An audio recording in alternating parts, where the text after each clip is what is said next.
आज हम आपको दिखाने जा रहे हैं कि कैसे हम मछलियों को पकड़ेंगे पानी में।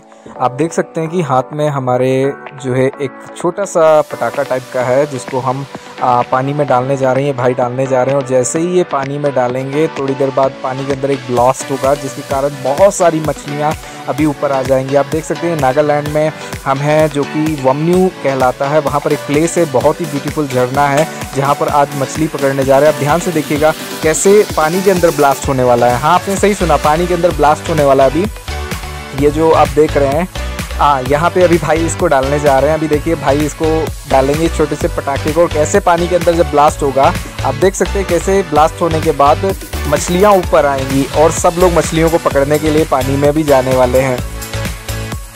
अभी देखा आपने ब्लास्ट हो गया और बच्चे भी बहुत एक्साइटेड है पानी में जाने के लिए, मछलियों को पकड़ के लाने के लिए। और ये देखो एक बच्चे ने छोटी सी मछली पकड़ भी ली है और अभी बहुत सारे भाई लोग हैं। एक भाई हमारे पानी के अंदर गए हुए हैं। अभी देखिए कैसे पानी के अंदर से वो मछली पकड़ के लेके आते हैं। हाँ, अभी देखो भाई लोग जा रहे हैं अंदर पानी के ब्लास्ट के बाद। बहुत ही यूनिक चीज़ आपको हम दिखा रहे हैं, तो आप चैनल को लाइक करें, शेयर करें, सब्सक्राइब करें। ये देख सकते हैं आप कैसे पानी के अंदर मछलियाँ ढूंढी जा रही थी। ब्लास्ट के बाद मछलियाँ कहते हैं ना 5-10 मिनट के लिए जस्ट सुन्न सी पड़ जाती हैं, जिस कारण से उन्हें पकड़ना बहुत आसान होता है।